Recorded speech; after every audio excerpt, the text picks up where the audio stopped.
الله وبركاته.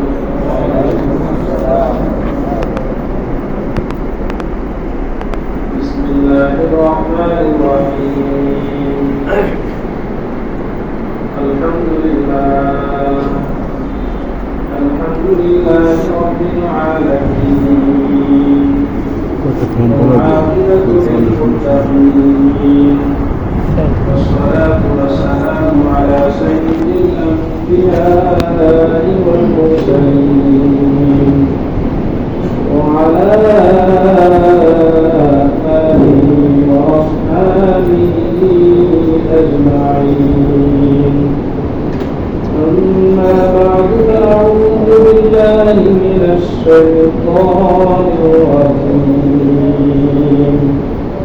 بسم الله الرحمن الرحيم. ومن الناس من يقول آمنا بالله وباليوم الآخر وما هم بمؤمنين. وقال الله تعالى في موضع آخر: يا أيها الذين آمنوا ادخلوا في السلم كافة ولا تتبعوا خطوات الشيطان إنه لكم عدو مبين. وقال النبي صلى الله عليه وسلم: يأتي على أمتي زمان يصلي في المسجد منهم 1000 رجل وزيادة لا يكون فيهم مؤمن، كما قال النبي عليه الصلاة والسلام: آمنت بالله صدق الله مولانا العظيم وصدق رسوله النبي الكريم ونحن على ذلك لمن الشاهدين والشاكرين والحمد لله رب العالمين. اللهم صل على محمد وعلى آل محمد كما صليت على إبراهيم وعلى آل إبراهيم إنك حميد مجيد. اللهم بارك على محمد وعلى آل محمد كما باركت على إبراهيم وعلى آل إبراهيم إنك حميد مجيد. هل تمنى جنس رخصته كريم؟ هل تمنى جنس رخصته كريم؟ أبدو خلوته كريم. أبدو خلوته كريم. شجر में अजर में तेरे रंगों जिधर देखता हूँ उधर तू ही दूरे। وهو معكم أينما كنتم وهو معكم أينما كنتم. ألم يعلم بأن الله يرى؟ ألم يعلم بأن الله يرى؟ قالوا سبحانك لا علم لنا إلا ما علمتنا إنك أنت العليم الحكيم. رب اشرح لي صدري ويسر لي أمري واحلل عقدة من لساني يفقهوا قولي رب زدني علما رب زدني علما رب زدني علما. الحمد لله. মুআজ্জাজ মুহতারাম সম্মানিত মুসল্লিয়ান কিরাম, আল্লাহ রাব্বুল আলামিন আমাদেরকে পবিত্র জুমার দিন জুমার নামাজ আদায়ের জন্য মসজিদে আসার তৌফিক দান করেছেন। সকলে শুকরিয়া আদায় করে বলি আলহামদুলিল্লাহ। আলহামদুলিল্লাহ। আমার ভাইরা, আমরা এমন এক যুগ সন্ধিক্ষণে সময় অতিবাহিত করছি, এই সময়ে আমাদের জন্য যে বিষয় সবচেয়ে বেশি গুরুত্ব দেওয়া দরকার ছিল, অবস্থা দৃষ্টি মনে হচ্ছে আমরা ওই বিষয়ে যত বেশি গুরুত্ব দেওয়ার দরকার ছিল তত বেশি গাফেল। উল্টা, যত বেশি গুরুত্বের দাবি ছিল তত বেশি গাফলতি আছে। আর বিষয়টা হলো এমন, এটা অস্তিত্ব টিকে রাখার বিষয়, নিজের স্বকীয়তা বজায় রাখার বিষয়। বিষয়টাও দুনিয়ার যত বিষয় আছে সবচেয়ে দামি, সবচেয়ে দামি জিনিস, সবচেয়ে গুরুত্বের দাবি ছিল। আর ওই দামি জিনিস আমাদের থেকে তত বেশি অবহেলা শিকার। একজন মানুষ যখন বাড়ি বানায়, তার জীবনের স্বপ্ন স্ত্রী সন্তানকে নিয়ে থাকার জন্য সে তার একটা আশ্রয়ের ব্যবস্থা করে বাড়ি বানায়। যখন সে বানাইতে থাকে তখন তার একটা ফিকির থাকে, বাড়িটার জন্য সুন্দর ফিকির থাকে। সুন্দর করার জন্য নিজে আল্লাহ তাআলা তাকে যতটুকু যোগ্যতা দিয়েছে ওই ফিকির করে নিজের বুঝটা কাজে লাগে। আশেপাশে যারা জ্ঞানী বিচক্ষণ তাদের বুঝও কাজে লাগে। এই বিষয়ে বাড়ি সুন্দর পছন্দ যারা এটা ফরক করতে পারে এদের কাছে যায়, দেখুন আমার বাড়ির নকশা ঠিক আছে কিনা। এটা হলো বাড়িটা বানানোর আগে বাড়ি যেন সুন্দর হয় এই ব্যাপারে ফিকির করে। এরপরে বাড়ি হয়ে গেল, এখন থাকার উপযোগী কিনা এটা যাচাই করে।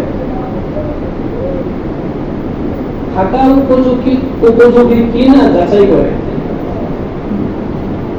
যাচাইয়ের পরে দ্বিতীয় ধাপ গেল। তৃতীয় ধাপ হলো এটা যেন সংরক্ষণে থাকে, হেফাজত থাকে, এরও কি করে। চতুর্থ কাজ হলো সৌন্দর্য বর্ধনের জন্য চেষ্টা করা। তাহলে একটা বাড়িকে কেন্দ্র করে দুনিয়ার বাড়িওয়ালা কত কিছু করে। এই বাড়িতে সে কতদিন থাকবে, যতদিন দুনিয়ায় আছে ততদিন থাকবে, এক বিষয়। দ্বিতীয় বিষয় হলো এই বাড়ি সে কবরে নিয়ে যেতে পারবে না, আর এই বাড়ি তার আখিরাতে কাজে দেবে না। আল্লাহু আকবার। এই জন্য যে বাড়ির অবস্থা হলো এই দুনিয়ায় কতদিন থাকে, এমনও তো আছে বাড়ি বানাইল, এটাকে থাকার উপযোগী কিনা যাচাই করলো, আবার সৌন্দর্য বর্ধন করলো। সৌন্দর্য বর্ধন শেষ, সাথে সাথে তার হায়াতও শেষ। কাছে দুনিয়াতে আমার ভাই, দুনিয়াতে আরামে থাকার জন্য বাড়ি নির্মাণের ক্ষেত্রে যদি আমার আপনার এত পরিশ্রম এত মেহনত করতে পারে, আখিরাত বিনির্মাণের জন্য, আখিরাতের শান্তির জন্য সবচেয়ে বড় দামি জিনিস এই দুনিয়াতে হলো আমার ঈমান। আল্লাহু আকবার। ঈমান ছাড়া আখিরাত নির্মাণ হবে না। এই যত কথাই বলো, এখানে আমরা যত মুসলমান, যদি আমি জিজ্ঞাসা করি আমার কথা ঠিক আছে কিনা, সবাই বলবে ঠিক। তো এখন পক্ষপাতিত্বের বিষয় অন্যরা বলবে তোমরা ইমানদার, এই কারণে তোমরা ঠিক বলছিস, কিন্তু বাস্তবতা এটাই। আখিরাত বিনিময়ের জন্য একজন ব্যক্তির সবচেয়ে বড় দামি জিনিস হলো ঈমান। ঈমান নাই, নামাজ পড়লো, মায়ের পেট থেকে ভূমিষ্ঠ হওয়ার পর থেকে কবর যাওয়ার আগ পর্যন্ত সাহিত্য করে আছে, কোনো দাম হবে না, কোনো দাম নেই। যত ধরনের কাজ করবে, আমি এই পয়েন্টে গেলাম না, যত ধরনের কাজ করবে সব কাজ রায়বা বেহুদা অনর্থক হবে, ফায়দাহীন হবে, ফলহীন হবে, সামারাহীন হবে। ঈমান ছাড়া, ঈমান এত বড় জিনিস। আল্লাহু আকবার। এবার আসেন, এত দামি জিনিস এই ঈমান, আমি আপনি মুসলমান হওয়ার পরে কয়দিন আমি পরখ করছি, যাচাই করছি আমার ঈমান ঠিক আছে কিনা। বাড়ি বানানোর সময় আমি দেখি আমার বাড়িটা বানানো ঠিক হচ্ছে কিনা। আমি যে আমার ঈমান বিনিময় করছি, বানাচ্ছি, ঈমানকে মুমিন দাবি করছি, আমার ঈমান ঠিক আছে কিনা কয়জন যাচাই করছি। কাউকে আমি বলবো না ভাই আপনি যাচাই করছেন কিনা, প্রত্যেকে নিজের থেকে আমার নফসকে জিজ্ঞাসা করি আমি আমার ঈমানকে যাচাই করছি কিনা। আমি তো দাবি করি আমি মুসলমান, আমি ঈমানওয়ালা, আমার ঈমান ঠিক আছে কিনা, যাচাই আছে কিনা এক নম্বরের বিষয়। যাচাই করলাম আমার ঈমান ঠিক আছে, এখন আমার ঈমান হেফাজতের জন্য আমি কি করব। দ্বিতীয় পয়েন্ট, ঈমান হেফাজতের জন্য আমি কি করলাম। বাড়ি বানানোর পরে বাড়িকে হেফাজতের জন্য কি চেষ্টা থাকে, আমার বাড়িতে এত কষ্ট করে বানাইছি এটাকে হেফাজত করা দরকার। মুসলমান ঈমান হেফাজতের জন্য তোমার কি আমল আছে, আচ্ছা হেফাজতের জন্য আমল আছে বললাম। তৃতীয় নম্বর বিষয় হলো বাড়ির সৌন্দর্য ডেকোরেশন করার জন্য, সৌন্দর্য করার জন্য আমার মেহনত থাকে। মুসলমান তোমার ঈমানকে সৌন্দর্য বর্ধনের জন্য তোমার কি আমল আছে। এই প্রশ্নগুলো আমি রাখলাম মুসলমানের সামনে, আমার ভাই আমি আমার নফসের সামনে আমি এই প্রশ্ন রাখলাম। অসম্ভব কিছু না, উত্তর আসবে, মেহনত নেই। অসম্ভব কিছু না, মুসলমানের সমাজ থেকে জবান থেকে উত্তর আসবে। এই প্রশ্নগুলোর উত্তর তোমার কাছে নাই, উত্তর আসবে কেন, প্রশ্নই আসে নাই। উত্তর আসবে কিভাবে, চিন্তায় আসে নাই, এটা আমার কাজ, এটা আমার করণীয়, আসেনি।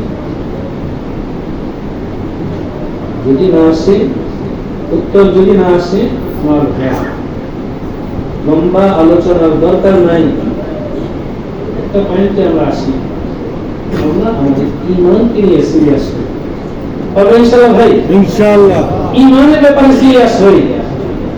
ঈমান যেমন তেমন বিষয় না আমার ভাইরা। দুনিয়ার সবচেয়ে দামি সম্পদ হলো ঈমান, মুসলমানের ঈমান। আমি জিনা ঈমান के साथ, বাঁচা ঈমান নেই, মরাও ঈমান নেই, মরতে চাই ঈমান নেই, বাঁচতে চাই ঈমান নেই। এই তিনটা বিষয় বললাম। ঈমান ঠিক আছে কিনা পরখ করা, যাচাই করা। দুই নম্বর বিষয় হলো যাচাইয়ের পর এটাকে হেফাজত করা।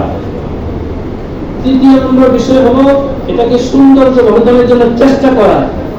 চার নম্বর বিষয় হলো এটাকে খাঁটি বানানো। ঈমানকে কেন্দ্র করে মুসলমানের এই চার আমল জরুরি।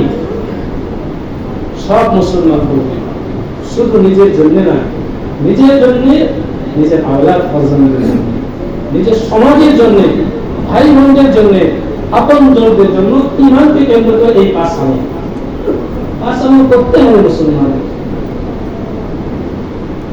যদি করা হয় আমার ভাই, তাহলে আশা করা যায় আমার মওলার কাছে আমি কিছু পাবো। আর যদি না করি, আমার ভাই আমাদের জন্য বড় কঠিন সময় অপেক্ষা করছে। আমার আল্লাহ কোরআনে কারিমের সূচনাতে বড় প্রিয় মহব্বতের সাথে মুসলমানকে সতর্ক করার জন্য বলছেন, ومن الناس من يقول آمنا بالله وباليوم الآخر وما هم بمؤمنين আল্লাহ রাব্বুল আলামিন বলছেন সূরাতুল বাকারার শুরুর দিকে, সূরাতুল বাকারার 8 নম্বর আয়াতে আল্লাহ রাব্বুল আলামিন বলেন, কিছু লোক এমন যারা মুখে বলে আমান্না বিল্লাহ, আমরা আল্লাহর প্রতি ঈমান আনলাম, আমরা মুসলমান, এক কথায় আমরা মুসলমান। কিছু লোক আছে এমন যারা বলে মুখে আমরা মুসলমান, এটা হলো ওই লোকদের দাবি, মুখের কথা।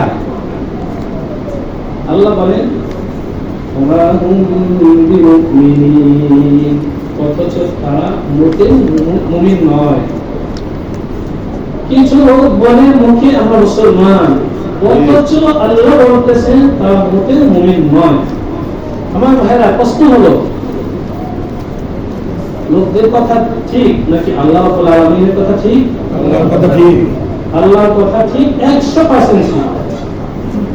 লোকেরা বলছে আমরা মুসলমান, আল্লাহ বলেছেন তোমাদের ঈমানের কোনো ভ্যালু নেই, তোমরা মুসলমান নও, মোটেও মুসলমান নও। তাহলে একদিকে কিছু লোকের কথা আমরা মুসলমান, আরেকদিকে আল্লাহ রাব্বুল আলামিনের প্রত্যাখ্যান। আমরা বললাম আল্লাহ প্রত্যাখ্যানই ঠিক। আমার ভাই, আমার প্রশ্ন হলো ওই লোকদের ভিতরে আমি আছি কিনা? আজ তো আমি বড় আনন্দের সাথে মসজিদে আসলাম, আমি মুসলমান, চলো মসজিদে যাই, নামাজ পড়ি, ধর্মকর্ম করি, আমি করছি, কিন্তু আমার আমার নেপথ্যের পিছনে আমার চিন্তার বাহিরে আল্লাহ আবার বলতেছেন কিনা, বান্দা তোমার ঈমান আমার কাছে গ্রহণীয় না। আল্লাহ বলছেন কিনা? যদি ওই ঈমানের পিছনে 4 মেহনত থাকে তাহলে ইনশাআল্লাহ আমাদের ঈমান, আমরা এই শ্রেণীর অন্তর্ভুক্ত হব না ইনশাআল্লাহ। আর যদি মেহনত না থাকে আমার ভাই, আমরা বলছি আমি মুসলমান, আমরা মুসলমান, কিন্তু আল্লাহ বলছেন ওমা হুম বিমুমিনিন, ওমা হুম বিমুমিনিন। অন্য জায়গায় আল্লাহ রাব্বুল আলামিন বলেন ওয়ামিনাল্লাযীনা ক্বালু আমান্না বিআফওয়াহিহিম ওয়া লাম তু'মিন কুলুবুহুম। লোকদের কতক এমন আছে, ওয়ামিনাল্লাযীনা ক্বালু, লোকদের কতক এমন আছে যারা বলে আমান্না, যারা তাদের মুখে বলে, মুখে বলে আমান্না বিআফওয়াহিহিম ওয়া লাম তু'মিন কুলুবুহুম। এই বলাটা কেবলমাত্র তাদের মুখের মাঝে সীমাবদ্ধ, অন্তরে প্রবেশ করে নাই। আল্লাহ কেন আল্লাহ কথা বললেন? আল্লাহ এই কারণে বললেন এই শ্রেণীর লোক থাকবে। আমাদের তালিম অধীন আসছিল, কতদিন থাকবে? যতদিন কোরআন আছে ততদিন এই শ্রেণীর মানুষ থাকবে। আর এই শ্রেণীর মানুষ মুসলমানদের থেকে, কাফেরদের থেকে না। যারা নিজেদের পরিচয় দেয় আমরা কাফের, যারা ইহুদি, নাসারা, খ্রিস্টান, মাজুসি, অগ্নি পূজক, এদের ব্যাপারে আল্লাহ বলেন নাই। আল্লাহ বলতেছেন ঈমানদারদের থেকে, ওমিনান নাস মান ইয়াকুলু আমান্না বিল্লাহ, নিজেদেরকে পরিচয় দেয় মুসলমান, এদের ভিতরে এই শ্রেণীর মানুষ থাকে। অনুরোধ করে বলে আমার ভাই, খুব সিরিয়াসলি আমরা বিষয়টা নিই। হাদিসে আসছে, আমার নবী বলেন, এই আয়াতের ব্যাখ্যায় আমার নবী বলেন ইয়াতি আলা উম্মতি জামানুন, আমার উম্মতের, আমার নবী বলছেন আমার উম্মতের কাছে এমন একটা কাল আসবে, যুগ সন্ধিক্ষণ আসবে, একটা সময় আসবে, ইউসাল্লি ফিল মসজিদি মিনহুম আলফু রাজুলিন, মসজিদে গিয়ে 1000 মানুষ, 1000 মানুষ নামাজ পড়বে, মসজিদে গিয়ে 1000 মানুষ নামাজ পড়বে, ওয়াজিয়াদা, তার চেয়ে বেশি। লা ইয়াকুনু ফীহি মুমিন, তাদের মধ্যে একজন ঈমানদার থাকবে না, নাউযুবিল্লাহ। লা ইয়াকুনু ফীহি মুমিন, এর মধ্যে ঈমানদার থাকবে না। 1000 নামাজ পড়নেওয়ালা, 1000 নামাজি, তার ঈমানের কোনো ভ্যালু নেই, এমন এক জামানা আসবে। ঠিক আমার রাসূল বলছেন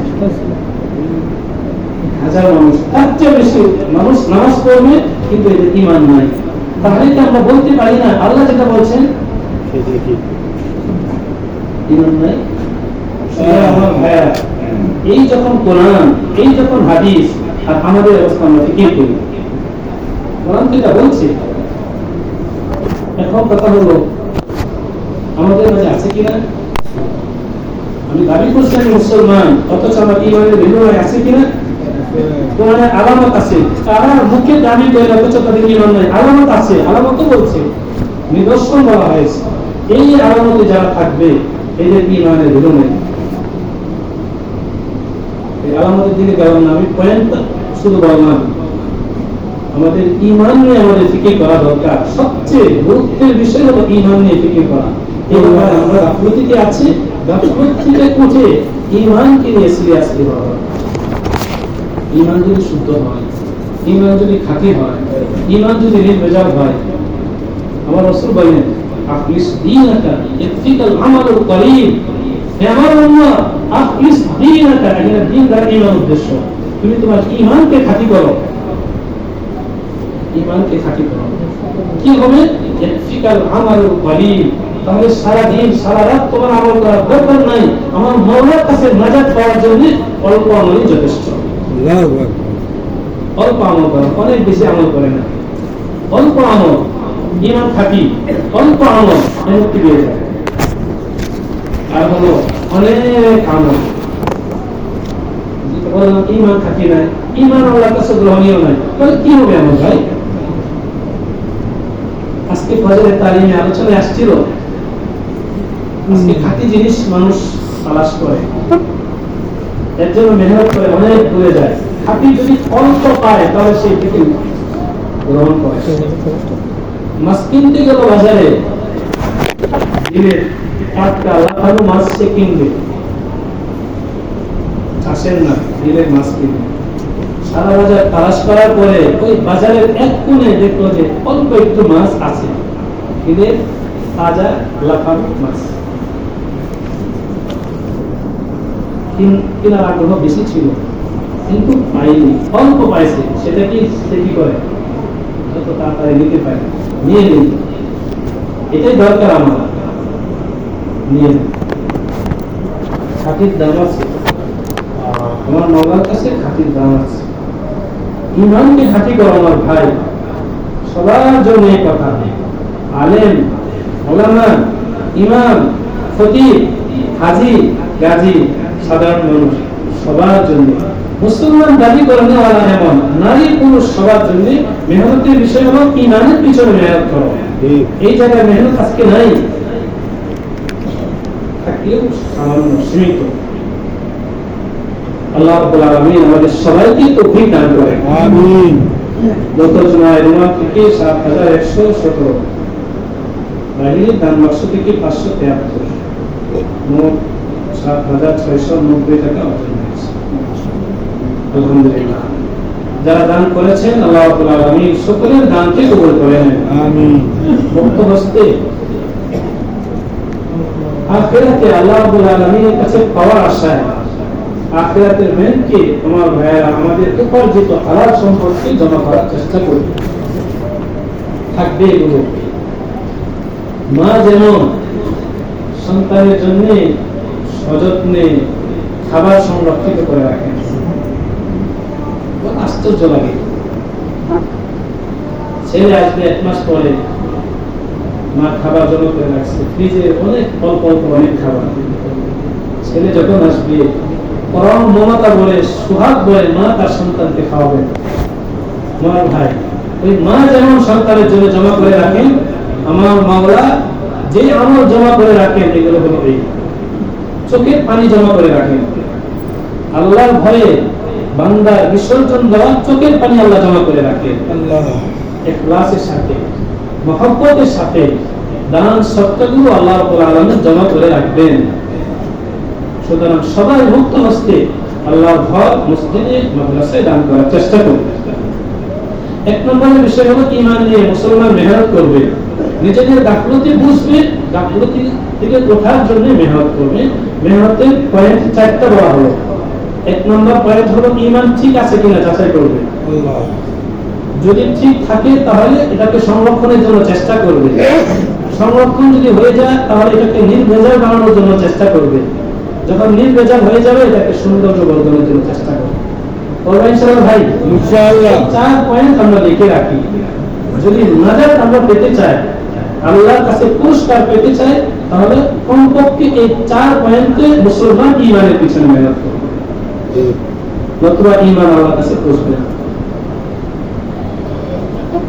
রাসূল সাল্লাল্লাহু আলাইহি ওয়াসাল্লাম বলেছেন, বিশেষ করে এই জামানায় রাসূল বলেছেন, ইয়াতি আলান নাসি জামানুন, মানুষের কাছে এমন একটা সময় আসবে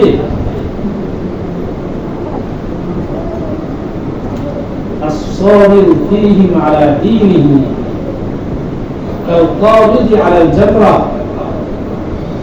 ওই সময়ে যে ব্যক্তি তার দ্বীনের উপর ধৈর্যের সাথে টিকে থাকতে চায়, ওই সময় যে ব্যক্তি তার ধর্মের উপর ধৈর্যের সাথে টিকে থাকতে চায়, তার উদাহরণ হলো কালকাবিদি আলাল জামরা, আগুনের অঙ্গার হাতে রাখা মানুষের জন্য কষ্ট, ওই জামানায় মানুষের ঈমানকে টিকে রাখা তার চেয়ে বেশি কষ্ট। এটা আমার রাসূল বলছে। তোমার ভাই এই জামানা চলে আসছে, এত সহজ বিষয় না, অনেক কঠিন ব্যাপার।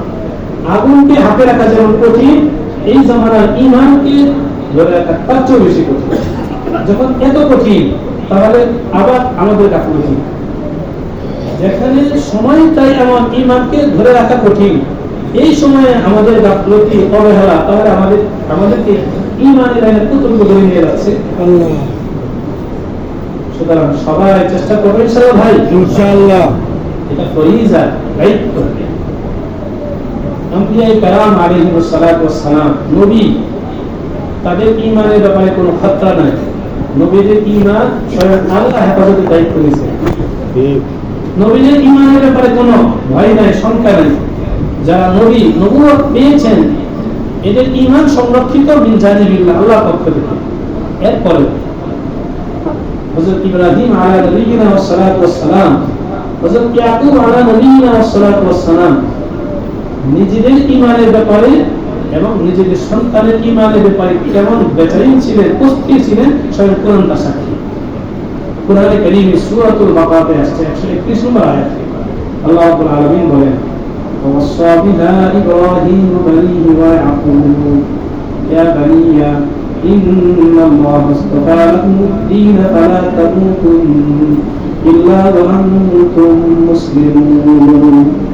হযরত ইব্রাহিম এবং হযরত ইয়াকুব আলাইহিস সালাতু ওয়াস সালাম তার সন্তানদেরকে ঈমানের ব্যাপারে ওসিয়ত করেছেন। ইয়াকুব আলাইহিস সালাম তার সন্তানদেরকে বলছেন, ইয়া বানিয়া ইন্নাল্লাহা আস্তাফা লাকুমুদ-দীন, হে আমার প্রিয় বৎসরা, আল্লাহ রাব্বুল আলামিন তোমাদেরকে দ্বীন দিয়েছেন, ঈমান দিয়েছেন, ইসলাম দিয়েছেন। সুতরাং আমি বাবা হিসেবে তোমাদের কাছে অনুরোধ, ফালা তামুতুন্না ইল্লা ওয়া আনতুম মুসলিমুন, ঈমান নিয়ে কবরে যেও, ঈমান ছাড়া কবরে যেও না। আমি নবী, আল্লাহ আমাকে নবী হিসেবে পাঠিয়েছেন, তোমাদের জন্য সুপারিশ করব। আমার নবুয়ত, আমার সুপারিশ তোমাদের জন্য তখন কাজ হবে যখন তোমরা ঈমান নিয়ে কবরে যাবে। নতুবা মহজ আমার সন্তান, আমার আওলাদ, আমার বংশের, এই কারণে আমি বিন্দু পরিমাণ তোমাদের উপকার করতে পারবো না। ঈমান নিয়ে যাও, ইনশাআল্লাহ আমার সুপারিশ তোমাদের পক্ষে থাকবে, আমার মেহনত তোমাদের পক্ষে থাকবে। এই তো হলো নসিহত করছেন ইয়াকুব আলাইহিস সালাম তার সন্তানদেরকে। নসিহত করার পরে সময়ে সময়ে জিজ্ঞাসা করতেন। ইন্তেকালের সময় হলো, বড় অস্থিরতা নিয়ে, পেরেশানি নিয়ে হযরত ইয়াকুব আলাইহিস সালাম সন্তানদেরকে ডাকছেন, ডেকে বলছেন, মা তা'বুদুনা মিন বা'দি, হে আমার সন্তানেরা, আমার পরে তোমরা কার ইবাদত করবে? ঈমান পরীক্ষার জন্য প্রশ্ন করলেন, হে আমার সন্তানেরা, আমার পরে তোমরা কার ইবাদত করবে? সন্তানেরা বলছেন, না'বুদু ইলাহাকা ওয়া ইলাহা আবাইকা ইব্রাহিম ওয়া ইসমাঈল ওয়া ইসহাক ইলাহান ওয়াহিদা, আমরা একমাত্র ইলাহ, আসমান আর জমিনের মালিক, সারা দুনিয়ার মালিক, আমাদের মালিক ইসমাঈল, ইব্রাহিম, আমাদের বাবা, আমাদের দাদা, তাদের মালিক একমাত্র ইলাহ আল্লাহ রাব্বুল আলামিনের ইবাদত করবে। হযরত ইয়াকুব আলাইহিস সালাম যখন ইন্তেকালের সময় তার সন্তানদের জবান থেকে এই স্বীকৃতি পাইলেন আল্লাহর ইবাদত করবে, মুফাসসিরিনে কেরাম বলেন, হযরত ইয়াকুব আলাইহিস সালাম আসমানের দিকে তাকিয়ে আল্লাহকে বললেন, হে আল্লাহ, আমি আমার সারা জীবন চেষ্টা করেছি সন্তানদেরকে ঈমানের উপর টিকিয়ে রাখার জন্য, ইন্তেকালের সময় আমি তাদের স্বীকৃতি দিলাম তারা ঈমানের উপর থাকবে। আমার কাজ আমি করেছি, এ আল্লাহ আপনি তাদেরকে হেফাজত করেন। আমিন। আমার ভাইয়া, এটা কোরআনের ঘটনা বললাম, হযরত ইয়াকুব আলাইহিস সালামের ঘটনা বললাম। আমরা চিন্তা করি আমাদের ঈমানের ব্যাপারে আমারই তো মেহনত নেই। ঠিক। সন্তানদের মেহনত কখন হবে? আমাদের তো চিন্তা থাকে সন্তানদেরকে আমরা এস্টাবলিশ করে যাব, এই করে যাব, এই করে যাব, কোথায় অসুবিধা নাই, নাজায়েজ না, কিন্তু আগে তো ঈমান। সন্তানের ঈমান ঠিক আছে কিনা, তার দৃষ্টিভঙ্গি ঠিক আছে কিনা, আল্লাহর ব্যাপারে তার আকীদা ঠিক আছে কিনা, রাসূলের ব্যাপারে তার আকীদা ঠিক আছে কিনা, জরুরিয়াতে দ্বীনের ব্যাপারে তার আকীদা ঠিক আছে কিনা, শাআইরে দ্বীনের ব্যাপারে তার আকীদা ঠিক আছে কিনা। একবার বাবা হিসাবে, অভিভাবক হিসাবে আমি কি চিন্তা করেছি? হযরত ইউসুফ আলাইহিস নবিয়িনা ওয়াস সালাতু ওয়াস সালাম, আল্লাহ রাব্বুল আলামিন একেবারে ওই রাখাল ছিলেন, ভাইরা ছাগল চালাইতেন, ওই জায়গা থেকে আল্লাহ রাব্বুল আলামিন ক্ষমতার আসনে বসাইছেন হযরত ইউসুফ আলাইহিস সালাতু ওয়াস সালাম। আল্লাহু স্বপ্নের ব্যাখ্যা শিখাইছেন, এলমের উঁচু স্তরে পৌঁছাইছেন, রাজত্ব নিয়েছেন, এলমের উঁচু স্তরে পৌঁছাইছেন। হযরত ইউসুফ আলাইহিস সালাতু ওয়াস সালাম ইন্তিকালের সময় বলতেছেন, হে আল্লাহ, এই রাজত্বের আমার কোনো দাম নাই, এই এলমের আমার কোনো দাম নাই, যদি না আমার ঈমান ঠিক থাকে। আনতা ওয়ালিয়্যি ফিদ দুনিয়া ওয়াল আখিরা তাওয়াফানি মুসলিমান ওয়া আলহিকনি বিস সালিহিন। হে আল্লাহ, দুনিয়া ও আখিরাতে আপনি আমার অভিভাবক, তাওয়াফানি মুসলিমান, আমি যেন ঈমানে করে দিতে পারি। আমিন। একজন নবী, আগেই বললাম, তাদের ঈমান আল্লাহর পক্ষ থেকে সংরক্ষিত, এরপর ঈমান নিয়ে কবরে যাওয়ার ব্যাপারে তার কি পরিমাণ বেচাইনি ছিল। কেন নবীদের এই বেচাইনি অস্থিরতা কেন ছিল? আমাকে আপনাকে সারা দুনিয়ার উম্মতকে এই সবক দেওয়ার জন্য, যেখানে তোমাদের ঈমান সংরক্ষিত না, আবার জামানাটা হলো ঈমানের ফাতরা জামানা, এই সময়ে ঈমানের ব্যাপারে গাফলতি মোটেও উচিত না, মোটেও ঠিক না। আল্লাহ রাব্বুল আলামিন আমাদের সকলকে যে যে স্তরে আছে প্রত্যেককে নিজেদের ঈমান, নিজেদের আওলাদ অর্জন, সন্তানদের ঈমানের ব্যাপারে সিরিয়াসলি মেহনত করার তৌফিক দান করেন। আমিন। এক নম্বর পয়েন্ট। দ্বিতীয় নম্বরের পয়েন্ট নিয়ে আমি আলোচনা শেষ করছি সংক্ষিপ্তভাবে। আমার ভাইয়া, শুধু নামাজ পড়া ঈমান না, দ্বীনদারি শুধু নামাজের মাঝে সীমাবদ্ধ না। দ্বীন ইসলাম এটা সার্বজনীন। দ্বীনের সব শাখা প্রশাখা নিয়ে যে মেহনত করবে সেই মুসলমান। শুধু নামাজে গুরুত্ব দেওয়া হলো, ইসলামের অন্য যে কোনো বিধান অবহেলা করা হলো, তাহলে সে মুসলমান না, প্রকৃত মুসলমান না। কারুনের ব্যাপারে কোরআনে আসছে, কসাসুল কোরআনে আছে, কোরআনের আয়াত আছে। কারুন হাফেজে তাওরাত ছিল, তাওরাত কিতাব মুখস্থ করেছে। কারুন নামাজ পড়তো, আল্লাহকে মানতো, কিন্তু ইসলামের বিধান, সম্পদের হক আদায় করা, এটা কারণ করে নাই, অস্বীকার করেছে। আল্লাহু কারণ কি জান্নাতি নাকি জাহান্নামী? জাহান্নামী। জাহান্নামী, কোরআন বলছে। সে শুধুমাত্র নামাজ বেশি অন্য বিষয়কে দিনদারি মনে করছে, যাকাতকে সে দিনের অন্তর্ভুক্ত মনে করে নাই, তাই সে মুসলমান হতে পারে না, ঠিক আছে, তার জাহান্নামে। আমি যদি উদাহরণ দিই, এমন অনেক উদাহরণ আসবে, কিন্তু আলোচনা আমি সংক্ষেপ করবো, এই কারণে পয়েন্টটি শুধুমাত্র ইশারা দিয়ে যাচ্ছে। শুধুমাত্র নামাজ দিনদারির বিষয় না। একজন মুসলমান তার জন্ম থেকে মৃত্যু পর্যন্ত প্রত্যেকটা নগ্ন হরকত ইসলামের উপর আছে কিনা, এটা হলো দেখার বিষয়। সুতরাং সব বিষয়ে আমাদের গুরুত্ব দেওয়া উচিত। নামাজ ঠিক আছে, ব্যবহার ঠিক নেই, আছে না আমার ভাইরা? নামাজ ঠিক আছে, ব্যবহার ঠিক নাই, তাহলে একদিকে তুমি মুসলমান, ওই দিকে তোমার সমস্যা আছে। কেন তোমার ব্যবহার ঠিক নাই? কথা বলতে গেলে কেন গাড়ি আসবে? কথা বলতে গিয়ে কেন ধমক আসবে? মুসলমানকে গাড়ি দেওয়া এটা তো গুনার কাজ, ফুজুরের কাজ। কেন তুমি গাড়ি দিবা? ঝগড়া হতে পারে, মনোমালিন্য হতে পারে, তর্ক হতে পারে, কিন্তু মুসলমান তোমার জবানে কেন গাড়ি আসবে? কেন আসে? আসলে আমরা ওইটাকে দিনদারি মনে করি না। আমরা মনে করছি দিনদারি কেবলমাত্র নামাজ পড়া। নামাজি প্রথম কাতারে নামাজ পড়ে, হাজি, কিন্তু দিনদারি প্রশ্নে সে প্রশ্নবিদ্ধ। কেন গাড়ি আসবে? অহংকার কেন আসবে? অন্য বিষয়গুলোতে কেন তোমার ত্রুটি থাকবে? একটা হলো জানে না, এ কারণে করে না, এটা ভিন্ন বিষয়। কিন্তু জানার পরে কেন হবে? আল্লাহ রাব্বুল আলামিন কোরআনে কারীমে সূরাতুল বাকারায় ইরশাদ করেন, ইয়া আইয়ুহাল্লাযীনা আমানু খুলু ফিস-সিলমি কাফা। হে মুসলমান, মুসলমান যদি হও তাহলে পূর্ণাঙ্গরূপে ইসলামে প্রবেশ করো। আলহামদুলিল্লাহ। আল্লাহর নির্দেশ, খুলু ফিস-সিলমি কাফা, পূর্ণাঙ্গরূপে ইসলামে প্রবেশ করো। সুতরাং মুসলমান হিসেবে ধর্মীয় সবগুলো বিষয়ে আমার করণীয় কি? জেনে বুঝে ওইভাবে চলার চেষ্টা করব।